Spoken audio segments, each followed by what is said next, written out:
জাতিসংঘের ভূমিকায় বাংলাদেশের রাজনীতির মোড় ঘুরে ঘুরে যাচ্ছে। দর্শক, সেনাপ্রধান জনাব ওয়াকারুজ্জামান রাজনীতিতে একটা স্ট্যান্স নিয়েছিলেন, আপনাদের মনে আছে নিঃসন্দেহে, সম্ভবত 25 বা 26 ফেব্রুয়ারি। তিনি ধমক দিয়েছিলেন এদেশের জনগণকে, রাজনীতিবিদদেরকে, প্রফেসর ইউনূস সরকারকে ভয় দেখিয়েছিলেন। এটা তার একটা সূক্ষ্মদর্শী রাজনীতি ছিল, কিন্তু তিনি যে ভাবটাব নিয়ে সামনে দিয়ে এসেছিলেন তাতে আর কাজ হয়নি, ঘটনা উল্টে গেছে। সেনাপ্রধানের ধমক, ডক্টর ইউনূসকে তুচ্ছ-তাচ্ছিল্য করা, এগুলোর পরেই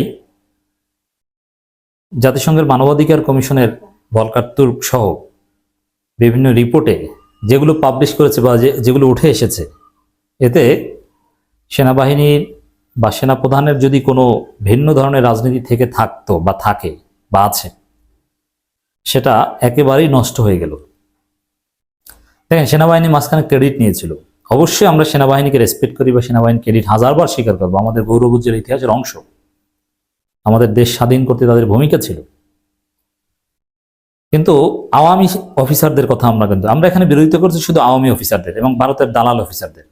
আমাদের সৈনিক, আমাদের হাজার হাজার মধ্যম সারির সেনা অফিসার, এদের দৃঢ়তাই জুলাই অভ্যুত্থানে সেনাবাহিনী শেষ পর্যায়ে আমাদের পাশে দাঁড়িয়েছে।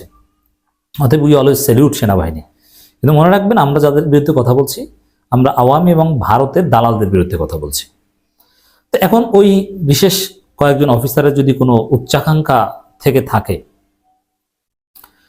বা তারা যে ক্রেডিটটা নিয়েছিল যে না, তারা নৈতিকতা থেকে জনগণের পাশে দাঁড়িয়েছিল, গুলি করা থেকে এক পর্যায়ে গুলি প্রথমে করেছিল, পরে বিরত থেকেছিল, কিন্তু না, বিষয়টা এরকম না।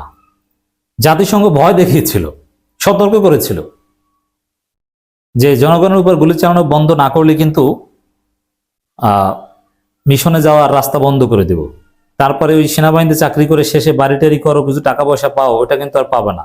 20-30 লাখ টাকা পাও, অফিসার আরো বেশি টাকা পায়, ওই টাকা কিন্তু পাবে না, গরিব হয়ে যাবা, বেতনের বাইরে তেমন সুযোগ সুবিধা পাবে না, আর সেনাবাহিনী ইমেজই থাকবে না। জাতিসংঘ যদি তাদের উপর কোনো রেড অ্যালার্ট দেয়, তাহলে তাদের এই চাকরির প্রতি অনেকেই চাকরি ছেড়ে বিদেশে চলে যাবে, অথবা সেনা অফিসাররা কিন্তু অবসরের পর অনেক বড় বড় পদ পদবি বিদেশে যায়, ওটার রাস্তা বন্ধ হয়ে যাবে। এরকম একটা পরিস্থিতি তৈরি হয়েছিল। কিন্তু দর্শক, জাতিসংঘ যেই কথাটা বলেছে যে জাতিসংঘের কর্মকর্তা, যে তারা সেনাবাহিনীকে সতর্ক করেছিল জনগণের উপর গুলি না চালাতে, সাথে সাথে ঘটনার মোড় অন্যদিকে চলে গিয়েছে। এর মানে সেনাবাহিনী এখন চাইলেও বাংলাদেশের রাজনীতিতে তাদের কোনো উচ্চাকাঙ্ক্ষা প্রতিষ্ঠিত করতে পারবে না, এবং বিশেষ কোনো রাজনৈতিক স্বার্থ হাসিল বা ভাব বা এগুলোর সুযোগ কিন্তু আর পাবে না। তাদের অনেক গোমর কিন্তু আসলে ফাঁস হয়ে গিয়েছে। এটা একটা বিষয়। আর একটা বিষয় হচ্ছে, এখানে সেনাবাহিনী কথা বলেছে, আমরা এটাই বিশ্লেষণ করব। কোন জায়গায় সেনাবাহিনী গুলি করেছে, কোন জায়গায় সেনাবাহিনীর ভেহিকল ব্যবহার হয়েছে, কিভাবে হাসিনাকে রক্ষা করার চেষ্টা করেছিল, এগুলো জাতিসংঘের রিপোর্টে ডিটেলস উঠে এসেছে। এগুলো ওঠার পরে তাদের এই চালাকির রাস্তা আর থাকে না। কিন্তু আমরা যেটা চাই, আমরা চাই এটা, মানে সেনাবাহিনী এটা বুঝে ওঠার আগেই এই ঘটনা ঘটে গেছে, মানে তাদের এই ভাবের জায়গাটা জাতিসংঘ খেয়ে দিয়েছে। এটা একটা ডলা বলা যায়। আমরা কি চাই? আমরা বলছি সেনাবাহিনী দেশ গঠনে আমাদের সহায়ক হবে। সেনাবাহিনী কখনোই একটা দেশের শত্রু হতে পারে না। জনগণের শত্রু সেনাবাহিনী হলে সেই দেশ কখনো আগাতে পারে না, সেই দেশ তো ব্যর্থ রাষ্ট্র। জনগণের পক্ষ থেকেই সেনাবাহিনী কাজ করবে, দেশের স্বাধীনতা সার্বভৌমত্ব রক্ষা করবে। এই জন্য আমরা অলওয়েজ সেনাবাহিনীর পক্ষে। কিন্তু আমরা চাই এটা, সেনাবাহিনী যেহেতু কিছু ভুল ত্রুটি করেছে, তা যারা এই ভুল ত্রুটি করেছে তাদের বিরুদ্ধে ব্যবস্থা নিয়ে সেনাবাহিনী সত্যিকার অর্থে জনগণের বাহিনী, বাংলাদেশের বাহিনীতে পরিণত হবে। That's it. এবং আমরা বিশ্বাস করি সেনাবাহিনীর অধিকাংশ সদস্য ঠিক আছে, সেনাবাহিনী কোনো রাজনৈতিক দলের দালালি করবে না, তারা জনগণের পক্ষে থাকবে অলওয়েজ। রাজনৈতিক দলগুলো ভুল করলো, তারা ভুল করবে না। বাংলাদেশ সেনাবাহিনীর ইতিহাস এটাই। আমরা এটাই চাই যে সংস্কার হোক ভুল ত্রুটি, কিন্তু তারা যে ভুল করেছে, জনগণের বিরুদ্ধে অবস্থা, এটা স্বীকারই করতে চায় না, এটা অশনি সংকেত। কিন্তু এটা করে লাভ নেই, তাদের এই মরালিটি জাতিসংঘের বক্তব্যে চলে গেছে, আর পিনাকি ইলিয়াস বাকিটা খেয়ে দিয়েছে। এখন সেনাবাহিনীকে জনগণের কাতারে আসা ছাড়া কোনো উপায় নেই। ভলকার তুর্কের মন্তব্যের জবাবে সেনাবাহিনী বক্তব্য দিয়েছে, এটা একটু আমরা দেখি। গত জুলাই আগস্টে ছাত্র জনতার আন্দোলনে বাংলাদেশ সেনাবাহিনীর ভূমিকা নিয়ে জাতিসংঘের মানবাধিকার বিষয়ক হাই কমিশনার ভলকার তুর্ক যে মন্তব্য করেছেন তা স্পষ্ট করতে বিবৃতি দিয়েছে আন্তঃবাহিনী জনসংযোগ পরিদপ্তর বা আইএসপিআর বিবৃতিতে বলা হয়, বিবিসি ওয়ার্ল্ড সার্ভিসের সমসাময়িক বিষয় নিয়ে সাক্ষাৎকার ভিত্তিক অনুষ্ঠান হার্ড টক এ গত বছরের জুলাই আগস্ট মাসে ছাত্র জনতার আন্দোলনে বাংলাদেশ সেনাবাহিনীর ভূমিকা সম্পর্কে জাতিসংঘের মানবাধিকার বিষয়ক হাই কমিশনার ভলকার তুর্কের মন্তব্য নিয়ে একটি সংবাদ প্রচার করা হয় দেশের বিভিন্ন গণমাধ্যমে। বিবৃতিতে বলা হয়, ওই সময় বাংলাদেশ সেনাবাহিনী জাতিসংঘের মানবাধিকার বিষয়ক হাই কমিশনার থেকে এ বিষয়ক কোনো ইঙ্গিত কিংবা বার্তা সম্পর্কে অবগত নয়। যদি এ সংক্রান্ত কোনো উদ্বেগ প্রকাশ করা হয়ে থাকে তবে তা তৎকালীন বাংলাদেশ সরকারকে জানানো হয়ে থাকতে পারে, সেনাবাহিনীকে নয়। আচ্ছা, ঠিক আছে, মানলাম যে সেনাবাহিনীকে জানায়নি, সরকারকে জানিয়েছে। কিন্তু সেনাবাহিনী কাজটা কি ভালো করেছিল? কারফিউতে মাঠে নেমে জনগণের উপর যে গুলি করেছিল, যার প্রমাণ আছে স্পষ্ট, এটা ভালো কাজ করেছিল?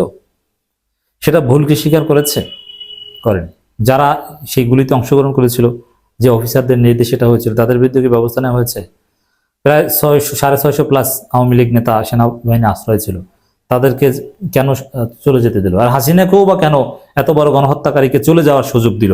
এটার জবাবও বা সেনাবাহিনী কিভাবে দেবে? তার মানে ভুল তো কিছু করেছিল আওয়ামী অফিসারদের কারণে, এই জায়গা থেকে তো সরে আসতে হবে। এতে বলা হয়, বাংলাদেশ সেনাবাহিনী জাতীয় নিরাপত্তা নির্দেশিকা অনুযায়ী কাজ করে এবং সর্বদা আইনের শাসন ও মানবাধিকার নীতির প্রতি শ্রদ্ধাশীল। এর অর্থ কি?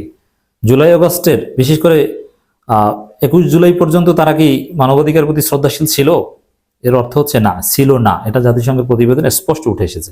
পিনাকি ভট্টাচার্যের এটা দীর্ঘ একেবারে পয়েন্ট বাই পয়েন্ট ধরে ধরে বুঝিয়েছেন সেনাবাহিনী কোন কোন জায়গায় অন্যায় করেছে। তো এগুলো থেকে তো ফিরে আসতে হবে, ভুল তো করতে হবে। 18 সালের নির্বাচনে সেনাবাহিনী কি করেছিল? ভোট চুরি করেছে, ভোট ডাকাতি করেছে, একজনের ভোট আরেকজনে দিয়েছে, সেনাবাহিনী চেয়ে চেয়ে দেখেছে। সেনাবাহিনী কি দেখেছে? তারা গাড়ি চালিয়ে দৌড়েছে। তারা কি করেছে? তবে মিস্টার তুর্কের মন্তব্য কিছু মহলের মাধ্যমে ভুলভাবে উপস্থাপিত হচ্ছে, যা সেনাবাহিনী সম্পর্কে ভ্রান্ত ধারণা সৃষ্টি করে এবং পেশাদারিত্বকে প্রশ্নবিদ্ধ করতে পারে। না, সেনাবাহিনী ভুল করেছিল, এটা স্বীকার করতে হবে। আর সেনাবাহিনীর উপর আস্থা রাখতে হবে।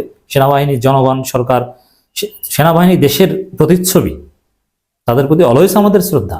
কিন্তু 2-1 দুষ্কৃতিকারী বা আওয়ামী দালাল থাকলে তাদেরকে তো সরাতে হবে ভাই, তাদেরকে নিয়ে তো আর আপনি ব্যালেন্স করতে পারবেন না। প্রসঙ্গত, বাংলাদেশ জুলাই আগস্টে ছাত্র জনতা আন্দোলনে নিপীড়নে অংশ না নিতে সেনাবাহিনীকে সতর্ক করার পর দেশটিতে পরিবর্তন হয়।